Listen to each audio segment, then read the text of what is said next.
कैसे हो विद्यार्थी मित्रों। मैं किंजल पटेल फ्रॉम अश्वमेघ विद्यालय। विद्यार्थी मित्रों, गए वीडियो में हमने कक्षा 7 के हिंदी विषय में व्याकरण में हमने संज्ञा का अभ्यास किया था। आज हम विराम चिन्हों का अभ्यास करेंगे। विराम चिन्ह, इसका अर्थ होता है, विराम का अर्थ है रुकना या विश्राम लेना।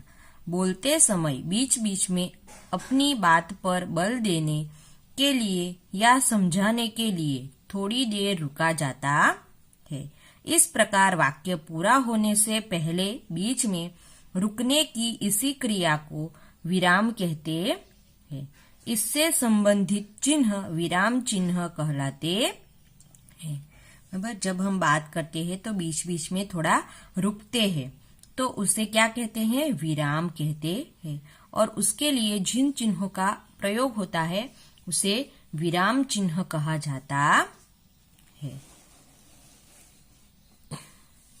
जैसे यहाँ पर कुछ वाक्य दिए गए हैं। नीम गुणकारी पेड़ है। आप कहाँ जाएंगे? आप कहाँ जाएंगे? अरे देखो बस आ गई।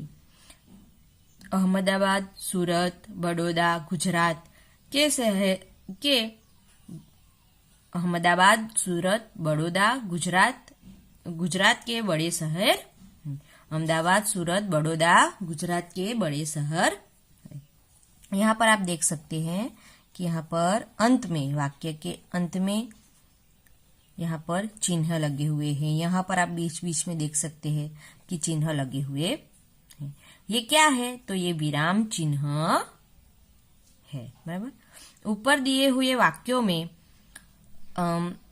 यहाँ पर पूर्ण विराम, प्रश्नार्थ चिन्ह, फिर है उद्गार चिन्ह और अल्प विराम, ये चिन्ह आए हैं। व्याकरण में इन चिन्हों को विराम चिन्ह कहते हैं। व्याकरण में इन सारे चिन्हों को क्या कहा जाता है? विराम चिन्ह कहा जाता है। बराबर। और यहाँ पर हमें कुछ मुख्य विराम चिन्ह है वो दिए गए हैं जिसका हम अभ्यास करेंगे। मुख्य विराम चिन्ह, उसमें पहला है पूर्ण विराम। इस चिन्ह का प्रयोग वाक्य के अंत में किया जाता है। जैसे साहिल मेरा भाई है। पूर्ण विराम चिन्ह का उपयोग कब होता है? तो जब वाक्य खत्म हो जाता है तब इसका प्रयोग किया जाता। देखो यहाँ पर ये वाक्य खत्म हुआ, इसके लिए यहाँ पर पूर्ण विराम का चिन्ह लगा है। बराबर है। फिर यहाँ पर एक उदाहरण के तौर पर मैंने एक वाक्य लिखा है, साहिल मेरा भाई है। यहाँ पर वाक्य खत्म हो गया तो इसके लिए यहाँ पर ये पूर्ण विराम का चिन्ह लगा है। फिर आगे है दूसरा अल्प विराम। तो अल्प विराम इस प्रकार निकाला जाता है। बराबर है। ये अल्प विराम का चिन्ह है। वाक्य पढ़ते समय जहां थोड़ी देर के लिए रुकना हो वहां इस चिन्ह का प्रयोग किया जाता। वाक्य में हमें बीच में रुकना पड़ता है तब वहां पर अल्प विराम का चिन्ह निकाला जाता है। जैसे कि यहाँ पर उदाहरण के तौर पे दिया गया है, विज्ञान, गणित, भूगोल मेरे प्रिय विषय। यहाँ पर देखिए विज्ञान, थोड़ा रुका ना, विज्ञान, गणित, भूगोल मेरे प्रिय विषय। तो मैंने देखा, यहाँ पर आपने देखा कि थोड़ा बीच में थोड़ा रुकना पड़ता है, इसीलिए यहाँ पर अल्प विराम का चिन्ह निकाला गया है। अब आगे है प्रश्न सूचक चिन्ह, यानी कि प्रश्नार्थ चिन्ह ये होता है। इस चिन्ह का प्रयोग प्रश्न वाक्य के अंत में किया जाता है। जब हम प्रश्न पूछते हैं तब वाक्य के अंत में इस चिन्ह का प्रयोग होता है। बराबर। प्रश्नार्थ चिन्ह का प्रयोग होता है। जैसे तुम कहाँ जाओगे? प्रश्न हुआ, इसीलिए प्रश्नार्थ चिन्ह का उपयोग हुआ है। तुम क्या कर रहे हो? तुम कहाँ जा रहे हो? तो ऐसे वाक्य होते हैं, वहां प्रश्नार्थ चिन्ह का प्रयोग होता है। आगे है उद्गार चिन्ह। ये इस प्रकार निकाला जाता है। ये उद्गार चिन्ह का चिन्ह है। इस चिन्ह का प्रयोग हर्ष, प्रशंसा, दुख, आश्चर्य, घृणा आदि भावों को सूचित करने वाले शब्द अथवा वाक्य के अंत में किया जाता है। इस चिन्ह का प्रयोग कब होता है? तो हर्ष, प्रशंसा, दुख, आश्चर्य, घृणा आदि भावों को सूचित करने वाले शब्द अथवा वाक्य के अंत में किया जाता है। जैसे कि यहाँ पर वाह क्या स्वाद है, यानी कि यहाँ पर प्रशंसा की गई है।